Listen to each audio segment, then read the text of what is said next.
नमस्कार, पद्मेश 24/7 में आपका स्वागत है। मैं हूं अर्चना मिश्रा। सबसे पहले एक नजर आज के हेडलाइंस पर।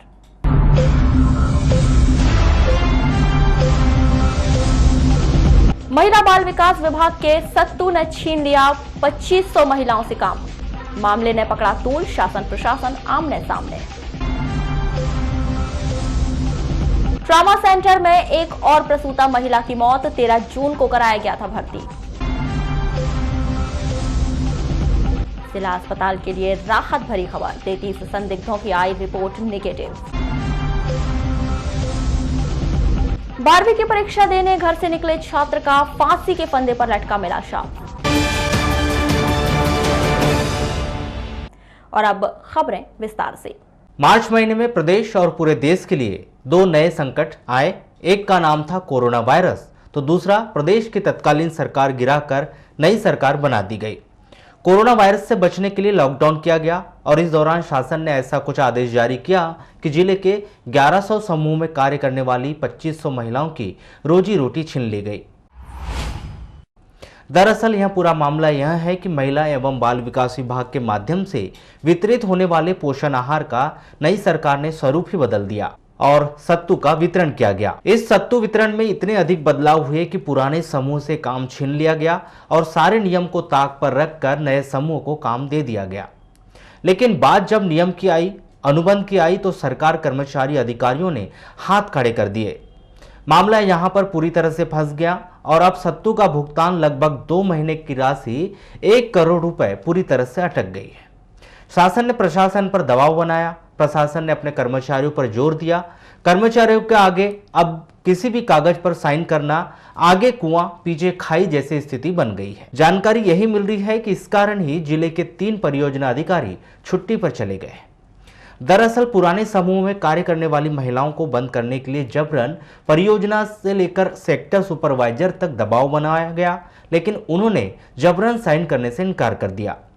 इसके बाद भी बिना निविदा और टेंडर के सत्तू का वितरण करवाया गया। यही नहीं, नियम के अनुसार ठेकेदारों का परियोजना अधिकारी से अनुबंध होता है, उसके बाद ही किसी भी सामग्री का वितरण किया जाता है। लेकिन फूड और सेफ्टी का कोई अनुबंध नहीं हुआ।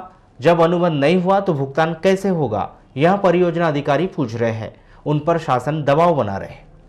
हालांकि इस मामले में 2 दिन पहले ही पद्मेश 24/7 से चर्चा के दौरान महिला बाल विकास विभाग की जिला कार्यक्रम अधिकारी रीना चौधरी ने बमुश्किल 2 शब्दों में कहा कि जांच चल रही है, जांच हो रही है, लेकिन वह भी जानती है कि मामला कितना पेचीदा है। आज बच गए तो कल कहीं ना कहीं जांच के घेरे में आ जाएंगे। अगर सब कुछ नियम कायदे से हुआ तो सत्तू का भुगतान अटक जाएगा, फिर इतने बड़े मामले का निपटारा कैसे होगा, यह हर कोई सोच रहा है। हम इस खबर पर लगातार बने हुए हैं। सूत्र बताते हैं कि शायद इस सत्तू का वितरण भुगतान में इतना अधिक दबाव बनाया जा रहा है और जो आदेश का पालन नहीं कर रहा है उसे शायद निलंबित भी करने की तैयारी चल रही है। बेरोजगार युवाओं को रोजगार से जोड़ने के लिए डाक विभाग के द्वारा करीब 1 साल पूर्व रोजगार पंजीयन का कार्य शुरू किया गया था, लेकिन अब तक डाक विभाग की मदद से महज 14 युवाओं ने रोजगार के लिए पंजीयन कराया है।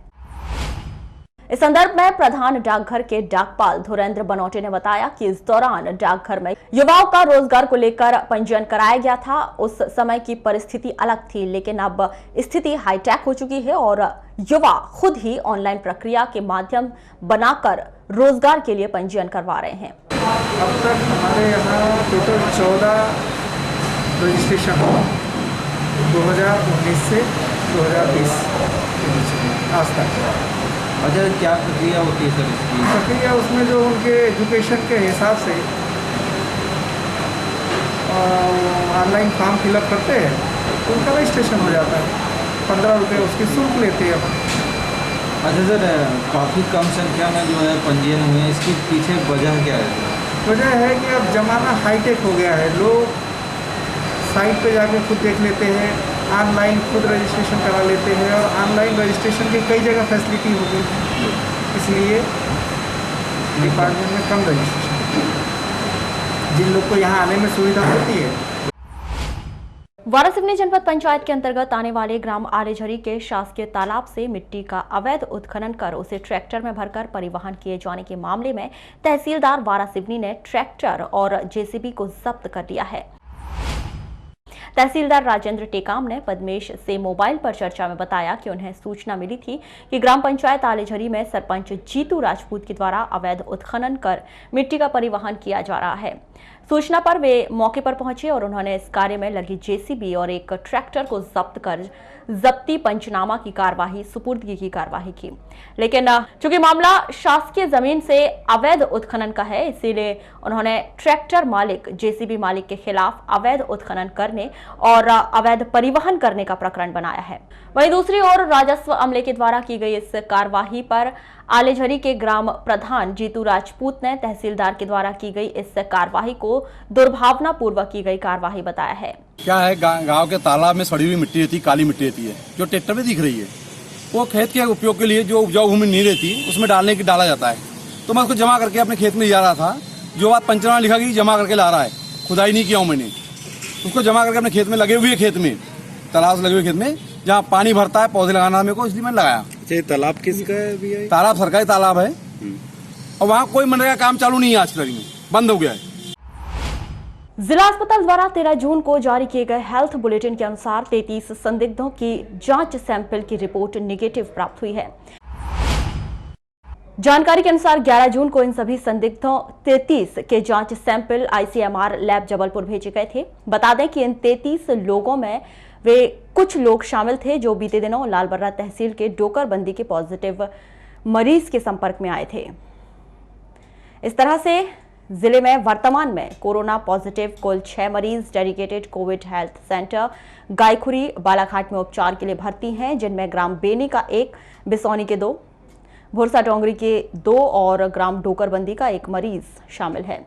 इसके पहले कोरोना पॉजिटिव पाए गए ग्राम भजियादंड के 3, बैनी के 2 और ग्राम मोहझरी के 1 मरीज को उपचार के बाद जांच में कोरोना नेगेटिव पाए जाने पर डिस्चार्ज कर दिया गया है। बंद बैंक खाते को वापस शुरू कराने के लिए अपनी मां के साथ वेनगंगा नदी का छोटा पुल पार कर रहे एक 13 वर्षीय बालक के पुल से नीचे गिरने से बालक गंभीर रूप से घायल हो गया, जिसे उपचार के लिए जिला अस्पताल भर्ती किया गया है। जानकारी के अनुसार घायल गर्रा चौक वार्ड नंबर 12 निवासी 13 वर्षीय कमलेश उइके बताया गया है। शनिवार को कमलेश और उसकी मां ललिता उइके वेनगंगा नदी का छोटा पुल पार कर रहे बालाघाट आ रही थी, जहां पुल खराब होने के कारण ललिता पैदल आगे चल रही थी, वहीं कमलेश पीछे साइकिल चलाता हुआ आ रहा था। साइकिल चलाने के दौरान वेनगंगा नदी के पुल पर बने छोटे पिलर पर पैर रखते समय कमलेश का पैर अचानक फिसल गया और वह अनियंत्रित होकर नदी में जा गिरा। मम्मी मैं साइकिल पे ले चलता हूँ, कहाँ पैदल जाओगे? तो हम दोनों माँ बेटा निकले रेंज जाने के लिए और मैं आगे चल रही थी और पीछे आ रहा था मेरे साइकिल लेके। पता नहीं मैं आगे थी, मैं देख नहीं पाई कैसा गिरा, पानी की आवाज आई।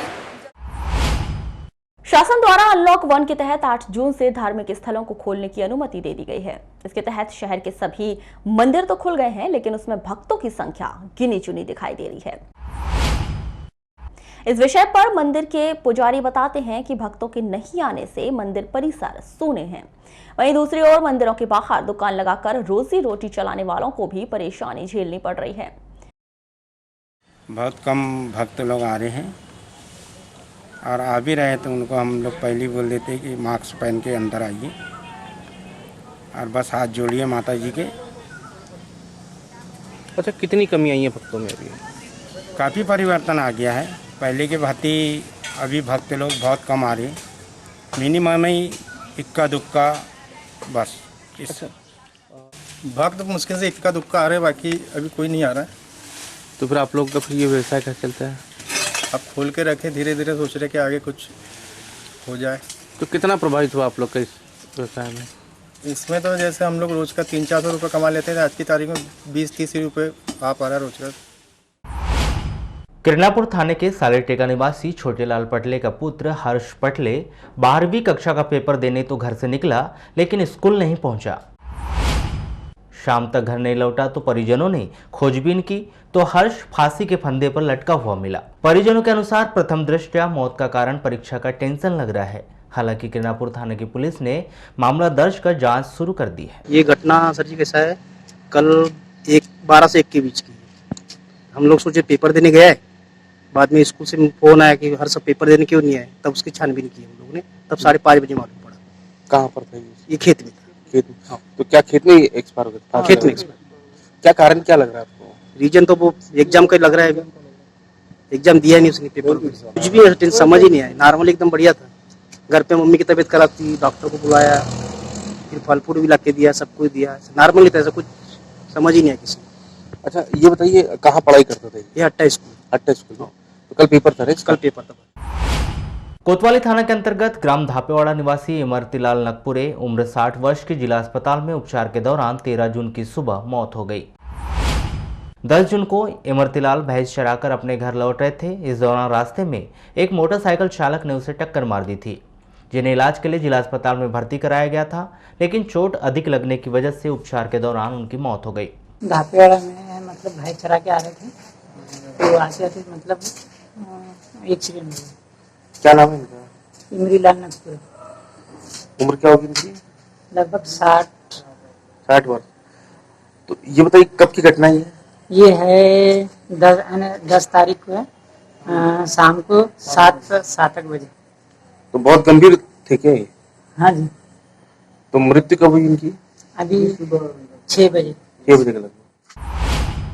लामता थाने के ग्राम खुरसोड़ा में इलाज के लिए ससुराल में आए एक युवक फांसी के फंदे पर लटका हुआ उनका शव मिला है। इस घटना की सूचना मृतक के युवक के ससुर रूप सिंह मस्कोले ने लामता थाने में दी। जानकारी के अनुसार जिला सिवनी के थाना उगली के ग्राम शरे का निवासी शिव सिंह परते पिता द्रोप सिंह 35 वर्ष, जो 3 सालों से दिमागी हालत उसकी ठीक नहीं थी, जो बीते 4 दिन पहले अपना इलाज करवाने अपने ससुराल रूप सिंह मस्कोले के यहाँ आया था। शनिवार की सुबह घर के पीछे आम के पेड़ पर उसकी फांसी पर लटकी हुई लाश देखी गई। पुलिस सूचना के उपरांत घटनास्थल पर पहुंचकर पंचनामा कार्रवाई कर शव का पोस्टमार्टम करवाकर विवेचना में जुटी। जिला अस्पताल के ट्रॉमा सेंटर में शनिवार की सुबह फिर एक प्रसूता की मौत हो गई। मृतक प्रसूता जिले के परसवाड़ा क्षेत्र के डोरा नागझोला निवासी 30 वर्षीय उर्मिला पति सुनील अड़माचे है। मृतिका के पति सुनील ने बताया कि उर्मिला को गंभीर हालातों में शनिवार की सुबह रात्रि 3 बजे प्रसव के लिए जिला अस्पताल के ट्रॉमा सेंटर में भर्ती कराया गया था। उर्मिला की यहां तीसरी डिलीवरी थी। काफ़ी ज़्यादा ब्लीडिंग होने से उर्मिला सांस नहीं ले पा रही थी, जिसकी शनिवार की सुबह 9 बजे मृत्यु हो गई, जिसके चलते उनके गर्भ में पल रहे बच्चे की भी मौत हो गई। बुलेटिन के अंत में एक बार फिर नजर डालते हैं आज के हेडलाइंस पर।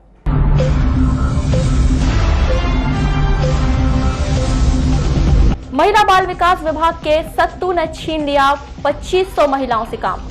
मामले ने पकड़ा तूल, शासन प्रशासन आमने सामने। ट्रॉमा सेंटर में एक और प्रसूता महिला की मौत, 13 जून को कराया गया था भर्ती। जिला अस्पताल के लिए राहत भरी खबर, 33 संदिग्धों की आई रिपोर्ट नेगेटिव। 12वीं की परीक्षा देने घर से निकले छात्र का फांसी के फंदे पर लटका मिला शव।